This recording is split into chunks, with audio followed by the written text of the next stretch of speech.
I've been closely studying buying habits and attitudes and perspective of both millennial buyers and Gen Z buyers to help you grow your business.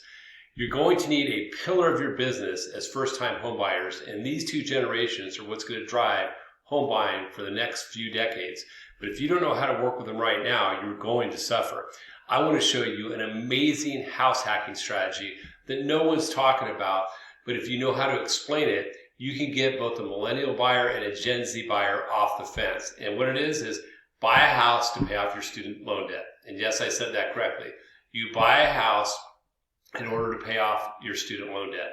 Let me show you how it works. First, there's two main issues that they both have, particularly millennials right now, and that is student loan debt's high and I can't afford the house. So we have to solve for both. So right now we can go with the low down payment strategy and a payment subsidy negotiated with the seller to actually address the affordability issue, and through the average appreciation, which in the last 3 years has been 9%. In fact, in the last decade, it's been 8%. 8%. And with the housing shortage we have, we know that long term, the appreciation is likely going to be that way.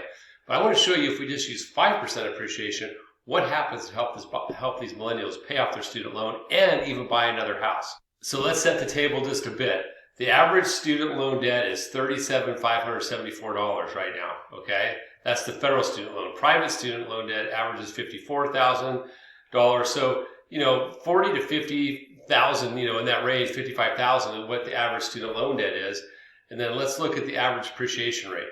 There's all sorts of metrics, but the average annual appreciation right now is about 9.1%. So what I did is this. Let me show you a plan I put together.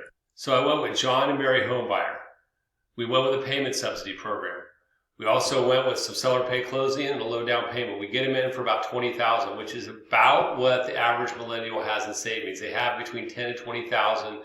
So that puts them in the ballpark of being able to do this. We get the seller to help. So instead of negotiating a price discount, we negotiate a closing cost concession that we apply to a payment subsidy, which lowers their rate for the first few years. So now we've solved for cash to close and we solve for payment.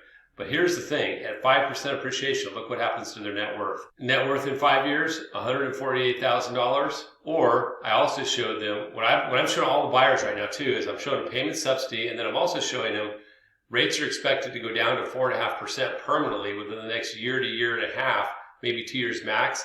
Then I'll use my rate protection program to refinance this. So I give them a reason to buy now that's affordable. I show them an exit strategy, and then we come down here and we show them what's your net worth. Look at $150,000 to $160,000. What does that mean? That's literally enough to pay off where you sell the house, you eliminate your student loan debt entirely, gone. So it's not like a pet that stays around with you for the next 20 years that you even name, right? It's just gone, and you have enough money to buy another house with a significant down payment. That's how powerful buying a house is, and that's the kind of message that you're going to need to have to your millennial buyers. And the lender you're working with, a lender needs to understand how to talk to, communicate with, and present to a millennial buyer in an authentic way that will get them off the fence. I can do that for you. Reach out to me. I'd love to help you.